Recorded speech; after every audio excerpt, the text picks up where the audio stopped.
Satu. Assalamualaikum warahmatullahi wabarakatuh. Waalaikumsalam warahmatullahi wabarakatuh. Gimana anak-anak kabarnya hari ini? Pada sehat? Baik, baik. Udah pada semangat nggak buat belajar hari ini? Semangat. Sebelum kita memulai pelajaran hari ini, minta tolong buat kelasnya baca doa dulu. Oke, baik teman-teman semua. Sebelum pembelajaran dimulai, langkah baiknya kita berdoa menurut kepercayaan masing-masing. Berdoa dimulai. Amin. Selesai. Nah, sebelum kita memasuki pelajaran kita pada hari ini, masih ada yang inget nggak minggu lalu belajar apa nih?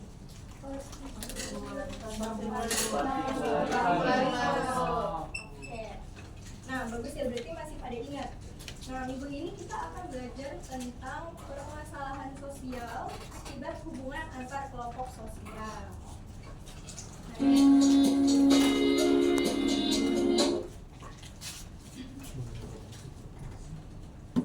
Nah, ini sebelum memasuki pengertian dari permasalahan sosial, Ibu mau nanya dulu, apakah semua masalah itu dapat disebut sebagai permasalahan sosial? Enggak.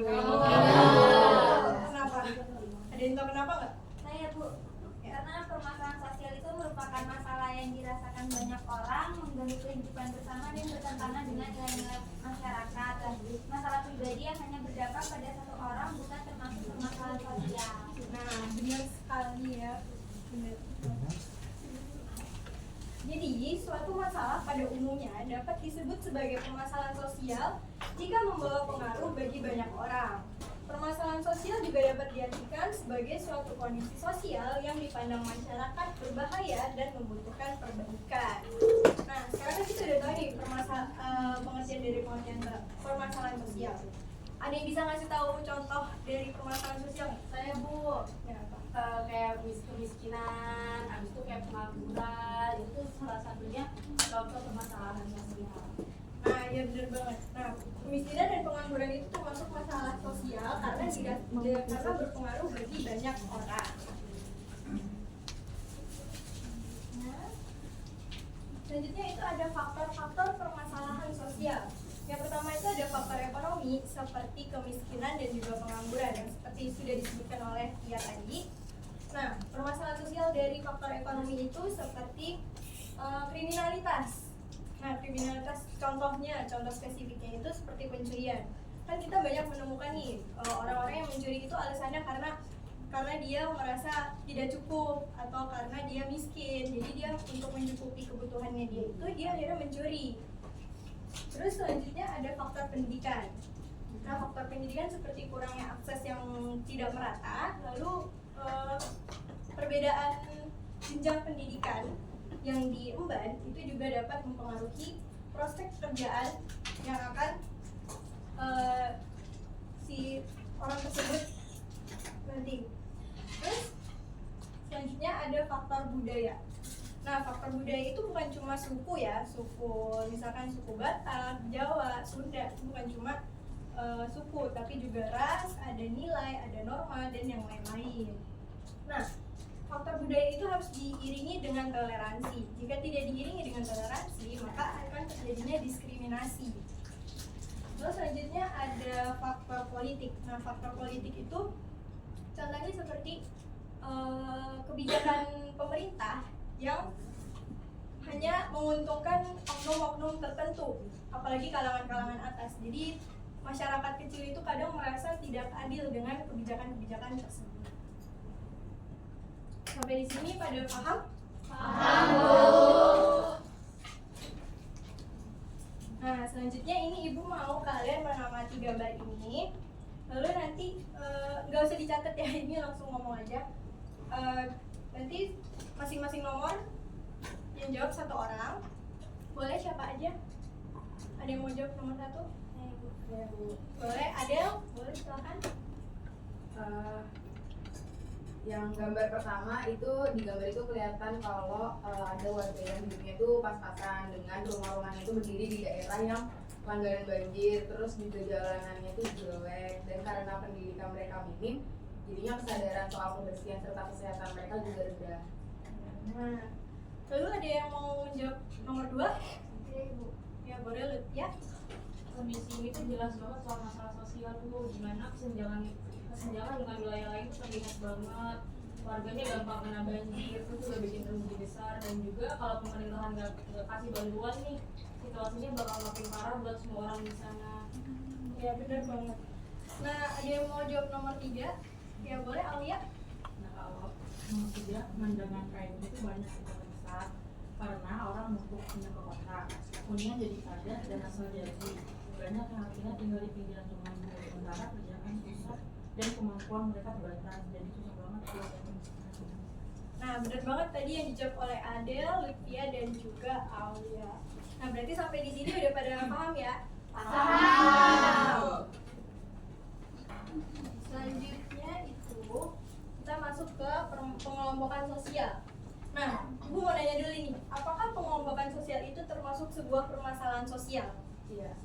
Belum tentu, Bu. Belum tentu, Bu. Belum tentu. Kenapa tuh belum tentu? Ada yang bisa jawab? Kenapa? Belum tentu, tapi itu kayak bisa jadi masalah Bu kalau bikin orang lain itu diperlakukan gak adil atau jadi susah gitu Bu, hidupnya berpengaruh ke orang lain gitu. Ya benar sekali. Jadi pengelompokan sosial itu bisa berdasarkan agama, suku, ras.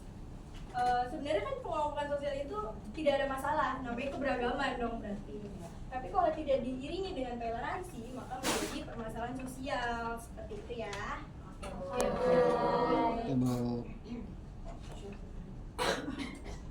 Nah selanjutnya ada penyebab permasalahan sosial akibat pengelompokan sosial. Yang pertama itu ada perbedaan status sosial dan ekonomi. Nah masyarakat kita itu kan pasti dibedakan dengan masyarakat kalangan atas, menengah maupun bawah. Nah jadi karena adanya kesenjangan, karena adanya pembagian tersebut, maka terjadilah kesenjangan sosial. Terus selanjutnya ada stereotip dan prasangka sosial. Contohnya itu misalkan kelompok A dan B. Nah kelompok A itu menyangka kalau kelompok B itu orangnya tuh pendiam, nggak asik, jokesnya nggak nyambung gitu. Padahal tuh belum pasti kan kelompok B seperti itu. Tapi karena kelompok A berprasangka seperti itu, jadi teman-teman yang lain pada ngikutin kelompok A dan kelompok B akhirnya diskriminasi seperti itu. Iya suzon. Lalu selanjutnya ada fanatisme kelompok. Nah fanatisme kelompok itu adalah idola yang berlebihan. Jadi itu membuat kerusuhan. Seperti supporter bola, pernah dengar gak? Iya, supporter bola tuh sering ada kerusuhan ya. Karena terlalu fanatisme, terlalu mengidolakan gitu. Nah selanjutnya ada kurangnya interaksi sosial antar kelompok. Nah itu nyambung juga sama prasangka tadi. Karena kurangnya interaksi dari antara kelompok A dan B, jadi mereka nggak saling kenal nih. Bahkan mungkin bukan kurang, tapi sama sekali nggak ada interaksi. Makanya karena adanya kesalahpahaman akibat tidak ada interaksi, muncullah prasangka-prasangka negatif yang berujung pada diskriminasi seperti itu. Nah selanjutnya ada ketidakadilan sosial. Nah ketidakadilan sosial itu contohnya seperti yang tadi Ibu sudah sebutkan, yaitu kebijakan pemerintah yang hanya menguntungkan bagi oknum-oknum tertentu. Nah, jadi itu pada sering lihat kan ya kakak-kakak mahasiswa sering demo gara-gara ada undang-undang baru. Ya Bu. Nah Bu, Pasti kalian ada yang pernah ikut gak? Diam-diam. Lutfia Bu. Gak boleh ya, gak boleh. Karena itu berbahaya. Nah, selanjutnya itu ada ragam permasalahan sosial terkait pengelompokan sosial. Yang pertama itu ada diskriminasi sosial, yaitu kelompok tertentu diperlakukan tidak adil karena suku, agama, ras, atau tingkat ekonomi. Nah, contoh konkretnya, misalkan di sekolah-sekolah elit, kan pada banyaknya biasanya itu mahasiswa dari kalangan atas. Nah mereka tuh cuma mau temenan sama kalangan atas aja, gak mau temenan sama kalangan menengah maupun yang bawah. Pernah nggak yang merasa didiskriminasi di sekolah? Atau bahkan pelaku diskriminasi nih? Lisan Bu, Lisa Bu. Katanya dia dari kaum elit gak mau teman. Iya, orang biasa Bu. Gak mau temenan sama orang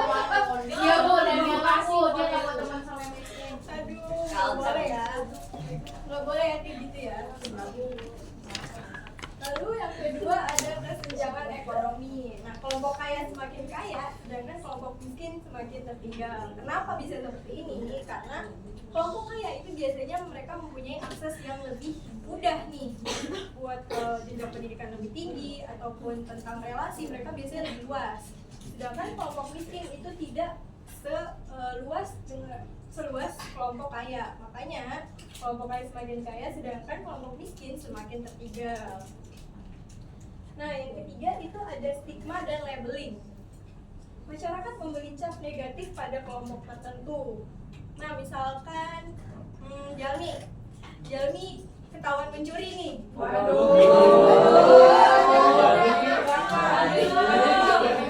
Jalmi ketahuan mencuri. Nah, kan jadi nyebar nih di satu sekolah. Nah, jadinya tuh kelas kalian ini, kelas 11 IPS 2 ini jadi dicap, itu kelasnya pencuri. Padahal semuanya nggak mencuri kan, cuma Jalmi aja.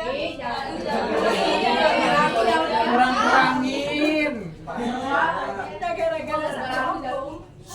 Gara-gara satu oknum, jadi satu kelompok itu bisa diberikan cap negatif seperti itu. Nah, yang keempat adalah konflik antar kelompok, yaitu adanya perbedaan kepentingan atau fanatisme bisa menimbulkan pertentangan. Nah, itu yang ibu sebutkan tadi, di mana supporter bola itu kadang supporter A dan B itu biasanya sering ricu, iya berantem. Bahkan tuh orang-orang yang nggak salah, yang nggak support bola, yang cuma nonton buat senang-senang aja tuh kena akibatnya gara-gara si fanatisme tadi. Nah, yang kelima ada ketimpangan akses sosial, yaitu kelompok tertentu tidak mendapatkan akses yang sama terhadap fasilitas umum, pekerjaan, atau layanan publik. Nih, contoh nyatanya, misalkan kalian pernah nggak, kalian atau keluarga kalian yang ngurus surat di lurah atau di camat? Pernah. Nah, biasanya tuh kalau jadinya itu lumayan lama, tapi kalau misalkan dikasih tip atau dikasih duit, biasanya tuh jadinya cepet, iya nggak? Iya kan? Jadi itu pengalaman pribadi ibu juga. Pribadi, jadi ngurusnya lama banget. Sedangkan teman ibu tuh udah selesai, ternyata dia tuh memberi tip kepada si lurah tuh. Nggak semua, tapi kebanyakan. Ya, benar.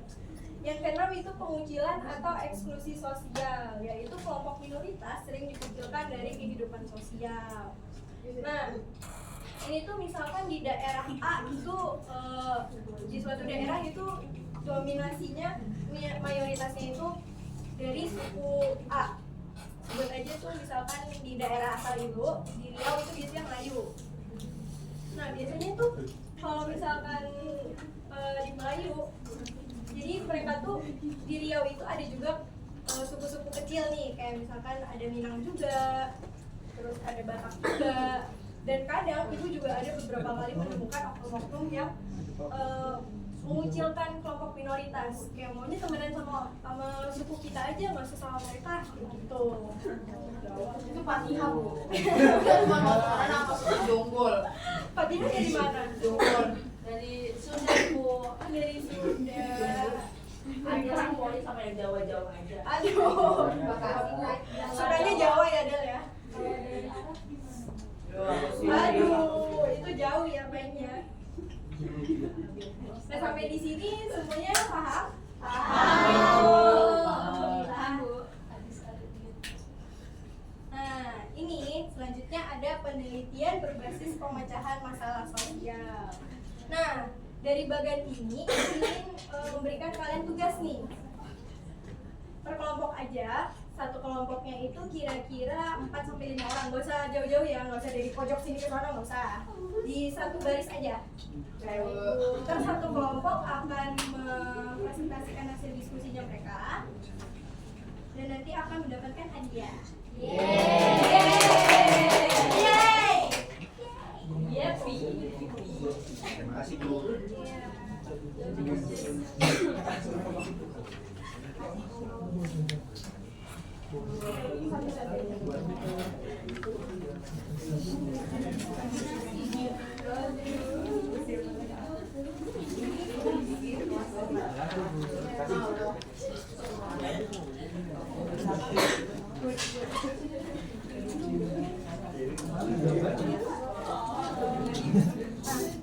dikerjakan ya anak-anak ya. Oke, Waktunya sebentar aja ya, semenit 2 menit cukup.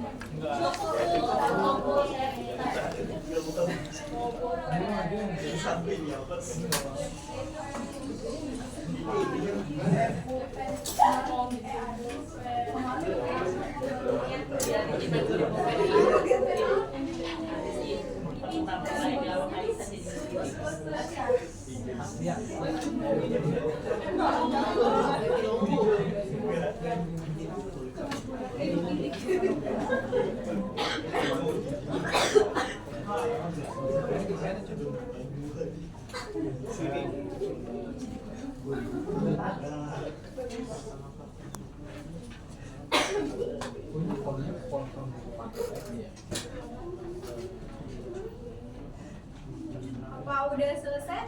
Udah yuk. Udah Bu. Udah tunggu sebentar lagi ya.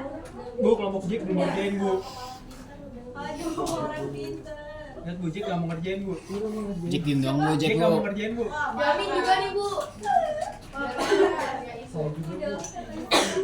Firman juga Bu. Ada yang mau membacakan hasil diskusinya? Aku. Saya dulu. Coba angkat tangan. Saya. Apa ya? Turun dulu. 1, 2, 3. Nah. Ya udah. Boleh dibacakan hasil diskusinya? Pertama, coba deskripsikan badan langkah-langkah penelitian pada gambar menggunakan bahasa kalian sendiri. Oke, jawabannya langkah-langkah penelitian berdasarkan badan pada gambar tersebut, yaitu menyusun kerangka konseptual, merumuskan pertanyaan penelitian, memilih partisipan dan batasan penelitian, menyusun instrumen penelitian, mengumpulkan data, menganalisis data, menyusun matriks, serta menguji kesimpulan. Nah, yang nomor 2-nya? Saya Bu. Siapa? Ada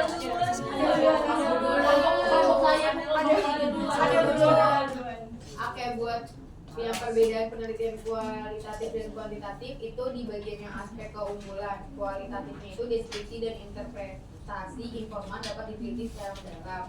Kuantitatifnya dapat digunakan untuk meneliti objek dalam skala besar atau keseluruhan. Terus aspek kelemahan, kualitatifnya tidak efektif jika meneliti objek dalam skala besar atau keseluruhan. Kuantitatifnya orientasi terbatas pada nilai dan jumlah responden. Yang ketiga ada aspek teknik pengumpulan data yang sesuai. Kualitatifnya itu teknik pengumpulan data menggunakan wawancara dan juga observasi. Kuantitatifnya teknik pengumpulan datanya itu menggunakan angket dan juga checklist. Terus ada aspek proses pengolahan atau analisis data. Kualitatifnya analisis data itu dilakukan untuk menjawab pertanyaan penelitian. Kalau kuantitatifnya itu analisis data dilakukan untuk menguji hipotesis yang telah ditetapkan. Yang terakhir ada aspek hasil atau data yang diperoleh. Kualitatifnya itu hasil data yang diperoleh menekankan pada kedalaman data berdasarkan teknik pengumpulan data. Kalau kuantitatifnya itu hasil data dapat digeneralisasi karena biasanya terdapat kesamaan jawaban. Nah, benar sekali. Tadi kelompoknya siapa? Lutfian sama Adel. Berapa orang itu? 55. 10.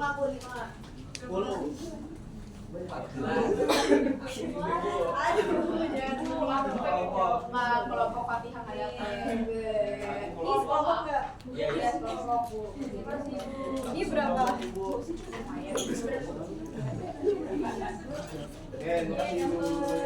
Dapat Fatihah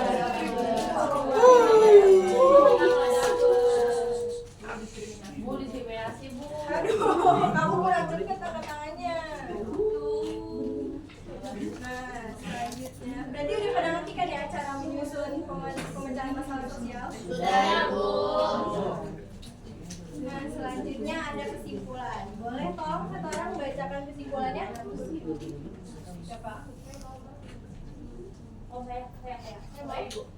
Jadi kesimpulannya itu adalah permasalahan sosial umumnya mengacu pada kondisi pelanggaran nilai dan norma sosial dalam masyarakat.